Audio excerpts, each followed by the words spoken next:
Bobiso, Zongisa Biso, Nabobiso, Boania.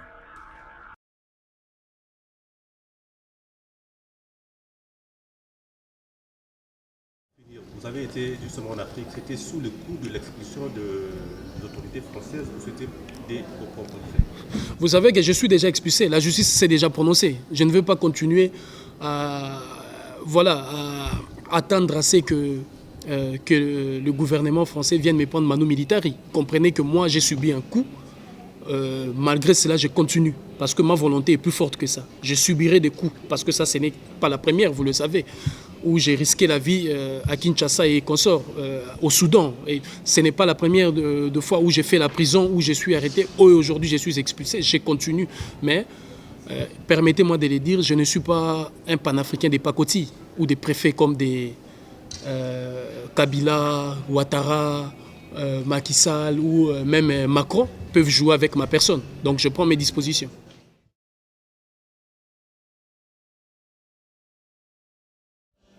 Vous avez été au Tchad, puis au Mali. Est-ce que tout ça c'était planifié ou juste un accident de calendrier? Non, bien évidemment, nous sommes dans une phase, je pense qu'il y a au début de l'année 2018, tout était prévu. Nous avions lancé l'almanach de UDC, d'où nous avions dit nos différents rendez-vous. Notamment le 14 juillet, il nous faut être à Brazzaville pour l'affaire de l'enfant Caïs, une forte mobilisation en justice pour Caïs. Au Mali, notamment le 20 juin, devait se tenir la mobilisation contre la présence militaire de la France, donc c'est-à-dire pour le départ de l'armée française. Il s'est fait que nous avions essuyé un refus. Le gouvernement malien a estimé qu'il y avait une menace terroriste et que l'état d'urgence était encore en vigueur. Donc vous voyez, c'est un peu comme d'habitude, hein, le copier-coller de tout ce qui se passe ici sur Paris. Donc, et puis au Soudan, nous sommes allés justement parce qu'il fallait faire... je dirais une aide ou une assistance humanitaire, d'autant plus que, vu la situation de jeunes Africains et des sinistrés de la Libye, il était question pour nous d'aller un peu à notre visage humain, parce que, vous savez, dans le manifeste en question, nous avions essayé de donner les grandes lignes et les grandes orientations, comment fonctionnera l'UDC et comment fonctionne l'UDC. Bien évidemment, il y a l'action sociale. À travers cette action, notre objectif, c'est d'améliorer les conditions de vie de notre jeunesse, mais aussi de permettre de créer des cadres et des mécanismes sur le plan éducatif et autres, pour permettre à ces enfants et à ces jeunes Africains d'avoir un avenir brillant. C'est dans cette d'installer une base du MUDC en Afrique. Base, c'est un peu, ça serait trop dire, parce que vous savez, avec beaucoup de respect et de considération que j'ai pour la plupart des mouvements que j'ai trouvés en Afrique, je pense qu'il faut par contre parler de mutualisation de forces. Nous allons essayer de mutualiser nos forces parce que l'UDC n'est pas un mouvement à caractère, à pensée unique, un mouvement qui fonctionne sur des bases comme autrefois on connaît, de grands mouvements partis uniques qui n'a rien donné à l'Afrique. Nous ne sommes pas allés dans des pays pour écraser certains mouvements, leur dire vous n'êtes pas capable et vous ne faites rien. C'est-à-dire qu'avec le respect et la considération que nous avons de l'identité de tout un chacun, nous parlerons plutôt de la mutualisation de forces. Et c'est pourquoi nous sommes allés dans tous ces pays pour essayer de mutualiser nos forces avec toutes les organisations sur place, avec le mouvement qu'il y a sur place. Bien évidemment, l'entrée de l'UDC sur le plan actif, parce que vous n'êtes sans ignorer que la vague que nous avions déclenchée a atteint tous les confins de la Terre, mais il suffit juste maintenant d'être actif réellement sur des terrains. Donc, étant donné que nous sommes alignés sur des mobilisations pacifiques, et rentrer maintenant avec ces cadres-là dans notre mère patrie, l'Afrique. Alors, au Mali, on a vu dans les réseaux sociaux, vous avez publié vos déplacements, vos activités, tout ça. Et vous aviez justement le manifeste de Yakankou, du MUDC que vous avez inauguré, je dirais, au Mali. Et ces manifestes contiennent 5 points essentiels, dont le premier, c'est le départ de l'armée française et de toutes les bases militaires étrangères en Afrique. Pourquoi? Disons, nous parlons d'abord des nécessités, je m'aimerais rectifier sur ça. Il y a 14 points. Nous avons 14 points dans ces manifestes. Mais bon, la nécessité veut que le départ de l'armée française soit l'épicentre de tout. Parce qu'au lendemain des indépendances des pays africains, vous savez que l'Afrique n'a pas eu le génie de pouvoir récupérer sa sécurité, sa politique sécuritaire. Et n'est pas récupérer sa politique sécuritaire, n'est pas être maître de sa sécurité. C'est-à-dire que ce n'est pas avoir un État. Parce que la première vocation, je pense, d'un État, c'est de sécuriser non seulement les biens, les personnes, les frontières, mais aussi, je dirais, l'État en question qui vient de naître. Alors l'Afrique n'avait pas eu ces génies parce que de l'autre côté, il y avait le général de Gaulle qui subtilement avait réussi à duper la plupart des dirigeants africains ou assassiner ceux qui ont voulu justement la création d'une armée. Loin jusqu'au général de Gaulle. Tout à fait. Ceux qui ont voulu, nous sommes dans la continuité de cette œuvre. Je vous dis, ça va très loin. Très loin, j'aurai le temps de vous l'expliquer. Je disais que si nous prenons par exemple l'exemple, nous citons le président Modibo Keïta. Le président Modibo Keïta, le 20 janvier 1961, avait voulu justement la naissance d'une armée malienne souveraine et indépendante. Et c'est cette armée qui allait remplacer l'armée française. Raison pour laquelle le 20 janvier 1961, Modibo Keïta demanda aux derniers militaires français de quitter le sol malien. Et dans cette logique et dans cette lignée, nous continuons dans ce sens-là parce que nous savons que le départ de l'armée française de l'Afrique, c'est le début de la souveraineté de notre peuple. Cette souveraineté à multiforme. Comment vous arrivez à cette conclusion que l'armée française part, ce sera le début de quelque chose de nouveau en Afrique? La plupart des régions. Elle est là, excusez-moi, l'armée française est aujourd'hui au Mali avec, juridiquement, je dirais, légal. Parce qu'il y a des documents qui prouvent que c'est l'État malien qui a demandé à la France comme partenaire pour aider le Mali pour lutter contre le terrorisme. Et aujourd'hui, il y a des documents justement juridiquement qui existent pour exempter même la France de tout bavure, je dirais, ou de tout acte, peu importe lequel, c'est l'État malien qui s'est porté garant. Et aujourd'hui, vous allez un peu à l'encontre de tout ça ou vous tenez compte quand même de cet aspect des choses? D'abord, je dirais une chose. Des documents juridiques, oui.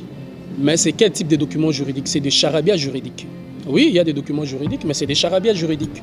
C'est-à-dire que ce sont des documents qui sont élaborés dans des cellules militaires ou des renseignements à l'Élysée et qui sont imposés aux dirigeants africains. Imposés pourquoi? Je dirais d'abord d'imposer parce qu'il y a des dirigeants africains qui ne sont pas et qui ne veulent pas ces mécanismes. Mais c'est aussi, si j'ose dire, accepté par d'autres dirigeants. De quel type de dirigeants? C'est-à-dire des dirigeants qui ont été déjà cooptés et choisis par le mécanisme de la France-Afrique qui est cet État qui gouverne toutes ces choses. Donc il y a deux parts de choses. Des dirigeants qui l'acceptent parce que ces dirigeants-là sont là pour les intérêts français parce qu'ils ont été choisis par eux, et les dirigeants qui ne l'acceptent pas, à qui on impose.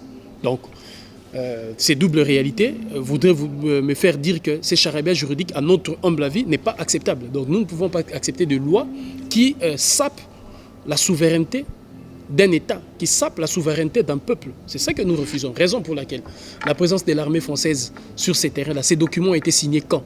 Vous le savez, c'est quand les pays africains n'étaient même pas encore des États. Et au lendemain de la création des pays africains, il a été obligé à ses présidents et à ses États de continuer dans ce sens. Et tous ceux qui ont refusé, vous savez le sort. Aujourd'hui, Mouazoulou Diabanze est expulsé du territoire français. Mais hier, Thomas Sankara a été tombé. Modibo Keïta a été tombé. Sékou Touré a été malmené. C'est justement pour Patrice Lumumba. Quelle était la vraie décision prise par Patrice Lumumba qui a précipité sa mort? N'est-ce pas l'effet d'avoir changé des officiers de l'armée nationale en liquidant tous les officiers de l'armée belge ou l'armée républicaine passée en mettant des officiers qui étaient africains? C'est cette logique-là, cette réalité. Parce que justement, un État qui n'est pas capable d'avoir sa propre armée, un État qui n'est pas capable de sécuriser ses citoyens, de sécuriser son État et ses institutions, n'est pas capable d'accompagner ses politiques, n'est pas capable d'avoir des projets, si vous voulez, à long terme, qui permettra à cet État de pouvoir être sûr d'en arriver au bout. Parce que regarde, la plupart des régimes progressistes ou des régimes qui ont porté les gènes du nationalisme africain n'ont pas fait long feu. Justement pourquoi? Parce qu'ils n'avaient pas d'armée et à chaque fois qu'ils allaient à l'encontre de la volonté de la France, ce sont des dirigeants qu'il fallait justement faire taire. Alors, pour vous, vous pensez que c'est la présence des armées étrangères qui aujourd'hui, en fait, crée cette forme de stabilité? Oui, elle est la condition, je vous dirais, indispensable, sine qua non, pour la libération de notre mère patrie, l'Afrique. Et il est le devoir de chaque jeune Africain et Africaine, de partout. J'élargirai même à tout le noir, sans pour autant tomber dans des connotations racistes, que le premier devoir d'un homme, d'une femme sur terre, c'est de travailler. Et le premier travail de l'homme et de la femme africaine, c'est de faire la révolution. Et cette révolution consiste à permettre à la jeunesse africaine et à la mère patrie Afrique de récupérer et de se réapproprier ses richesses. Et cela n'est possible que par le départ de l'armée française et la fermeture de toutes les bases. Je fais une nuance de taille. Quand je parle de départ de l'armée française, je ne parle pas de retrait de troupes françaises. Je parle des départs de tous les mécanismes mis en place, notamment ces charabia juridiques à laquelle vous faites allusion, notamment ces mécanismes de subordination des décisions politiques qui sortent des laboratoires et des capitales et des palais présidentiels de l'Occident, notamment les mécanismes, je dirais, des programmes d'éducation et des programmes scolaires qui sont imposés pour lobotomiser, programmer des enfants africains comme des matelots ou des militaires servant à l'armée, à la fois des consommations, à l'armée à la fois économique, à l'armée à la fois de domination de l'Occident. Je parle aussi notamment de tous ces mécanismes de santé, des mécanismes de santé qui sont mis en place, c'est-à-dire d'où la dépendance, je dirais simplement, de feuilles de route médicales de l'Afrique vient de l'Europe. Vous avez vu à un moment donné, les chloraphénicols ont été interdites. Ils ont été rétablis parce que les laboratoires français ont compris ils enregistraient de pertes énormes. Donc ce sont des mécanismes de subordination. Il y a notamment la question des intrants agricoles où aujourd'hui, si nous quittons le franc CFA, si nous chassons l'armée française, si nous mettons fin à l'immigration, l'Afrique restera dépendante de l'Europe sur ce qui est de notre souveraineté alimentaire. Nous aurons perdu la souveraineté alimentaire parce qu'au moment où je vous parle, les laboratoires européens sont en train de travailler des intrants agricoles, des engrais. Autrefois, dans nos villages, nos agriculteurs, voilà, il était question, tu manges quelque chose, tu prends le reste et tu replantes pour avoir... Il n'y a plus de semences. Et c'est la dépendance. C'est une lutte pour laquelle maintenant l'UDC va s'engager sur la première ligne. Parce qu'il en va de soi de notre souveraineté alimentaire. Et toutes ces questions n'est possible qu'avec la présence de l'armée française en Afrique et leurs bases multiples. Et la plupart des infiltrés que nous avons épinglés dans notre manifeste, de ces agents gouvernementaux, des coopérants, qui viennent avec des étiquettes X et Y pour continuer à subordonner notre mère patrie d'Afrique. Alors, vous revenez du Mali, là on est en France. Quel bilan vous pouvez dresser de votre péripétie malienne? Je ne dresse pas encore un bilan parce que, vous savez, dans les armoiries de notre organisation, il y a la tortue femelle. Une tortue femelle, vous comprenez la marche de la tortue. Une lutte de révolution, c'est en profondeur. Et nous avons l'habitude de partir en douceur. Donc nous verrons les résultats après. Pour l'instant, je ne pense pas que je peux faire un bilan parce que je suis en train de continuer. Je suis ici sur Paris pour quelques jours. Je repars pour Bamako, Dakar, bien évidemment, parce que nous continuons tous ces travaux que nous sommes en train de faire parce qu'il était question maintenant d'être actif sur le terrain africain, donc c'est-à-dire dans notre mère patrie l'Afrique. Donc je continue. Il serait trop péremptoire et trop précipité aujourd'hui de faire un bilan parce que nous continuons un travail de fond. Un travail qui, je pense, dans les jours à venir, comme je l'ai dit, dans cette lutte que nous venons d'engager ou dans cette guerre déclarée contre la présence des troupes françaises en Afrique, il n'est plus question de compter le jour, mais de faire en sorte que chaque jour compte. Alors, pour la jeunesse, les jeunes de partout, comme vous l'avez dit, bref, les noirs de partout qui vont vous écouter, pour faire partir de ces combats contre la présence de toutes ces armées, qui est le point neuralgique dans votre manifeste, il faut-il faire partir absolument de ces mouvements que je ne dirais pas radical parce que notre vocabulaire, le radicalisme n'existait pas, je dirais plutôt ces mouvements fermes sur leur position qui nécessitent ou exigent absolument le départ de ces armées de l'Afrique. La libération de notre mère patrie l'Afrique ne consistera pas simplement par le nombre de jeunes gens qui sortiront dans les rues, mais surtout par le nombre des érudits panafricains qui monteront sur la première ligne du combat. Notre mouvement est sur la première ligne du combat. Tous ceux qui viennent, ce sont ceux qui sont déterminés à aller sur la première ligne du combat. Donc ce sont ces érudits-là dont nous avions besoin pour venir parmi nous, parce que nous avions fait une dissension, un divorce avec les intellectuels. Donc nous travaillons avec des érudits africains et panafricains. Donc que ceux qui sont habitués de faire le perroquet ne reprennent pas pour aller encore reprendre de l'autre côté. Nous travaillons avec des érudits panafricains et ce n'est pas simplement le nombre de la masse qui sortiront. Mais il est important que ces jeunes-là comprennent. En ayant déjà ces manifestes, c'est un symbole, si j'ose dire, un symbole de ralliement à ces mouvements pour la libération de notre mère patrie l'Afrique, mais aussi de la croissance exponentielle de nos idées et de la volonté ferme de toute une jeunesse africaine aujourd'hui déterminée d'avoir à exercer sa souveraineté sur tout le plan. Donc, il est question, pour dire de manière succincte, que tous ceux qui aujourd'hui aspirent à la liberté, nous l'avions dit à plus d'une fois, tous ceux qui aujourd'hui aspirent à la liberté, qui aspirent de voir l'Afrique libre, font partie de l'UDC. Mais tous ceux qui veulent s'engager sur la première ligne du combat, ces gens-là doivent intégrer notre organisation dans le sens organisationnel de la structure, pour pouvoir être avec nous sur la première ligne du combat. Donc il y a cette différence. Alors, lorsque vous tenez le manifeste dans votre main comme ça, si on peut le comparer à une arme, à des destructions ou une arme quelconque, ce serait une bombe H, une Kalachnikov ou un pistolet. C'est une innovation parce que c'est une bombe qui n'existait pas encore, mais c'est une bombe à fragmentation multiple. Mais c'est une bombe à construction massive et à libération massive. Ce n'est pas une arme à destruction ou à détérioration, mais c'est une arme à construction et je dirais à libération massive, mais à fragmentation. Parce que vous aurez à remarquer que chacun aura compris point par point, où chaque point aura son effet d'une manière ou d'une autre, donc de manière assez distincte les uns des autres.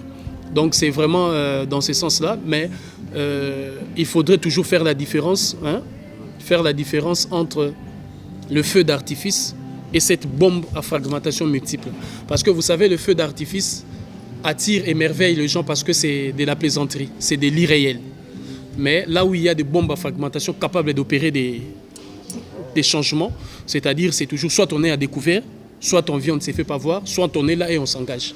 Donc c'est un peu le résumé de ces manifestes qui est pour nous cette bombe à fragmentation, mais à construction et à libération massive. Et bien évidemment, je voudrais dire à tous ceux et à toutes celles qui veulent se procurer du manifeste, ici en Occident, dans le monde occidental, ces manifestes est à 1 euro. En Afrique, par contre, c'est distribué gratuitement. Vous comprenez, je pense, par rapport au coût de la vie, pourquoi nous avions choisi cette stratégie. Partout où nous sommes passés en Afrique, on vous dira, ça a été distribué gratuitement. Et l'engouement de la jeunesse africaine m'a encore émerveillé. Et là, ici, c'est-à-dire que quand j'ai dit en Afrique, y compris les Caraïbes et Antilles, ça sera gratuit. Uniquement dans le métropole, c'est-à-dire en Occident, Europe occidentale et Amérique du Nord, ça sera à 1 euro. Et donc, comment faire pour se les procurer? Il y a sur le site www.marron-unité-dignité-courage.net, il y a un lien appel aux dons. Donc quand vous rentrez là, vous faites 1 euro, vous laissez vos coordonnées, on vous appelle et on vous remet le manifeste pour ici. Par contre, pour l'Afrique, Caraïbes, Antilles, ça sera distribué gratuitement, y compris l'Amérique latine.